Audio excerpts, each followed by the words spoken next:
The word we are learning today is 地球, which means Earth, our beautiful and unique planet that supports an incredible diversity of life.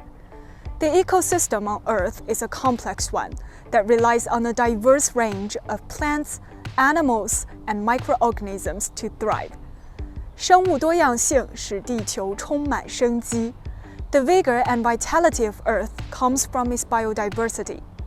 In recent years, however, loss of biodiversity, intensification of climate change, desertification, frequent extreme weather events, as well as excessive human activities have put the health of 地球 at risk.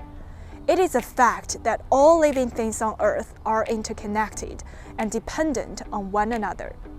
For example, 地球生命共同体, a community with a shared future for all life on Earth. Therefore, we should do what we can to protect our Earth and ensure a healthy and sustainable future for all living things. 共建地球生命共同体，共建清洁美丽世界。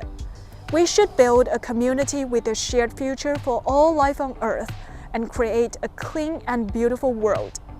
Remember that Earth, 地球, is our shared home. Let's take action to protect our planet by making small changes in our daily lives. Earth, 地球，你学会了吗？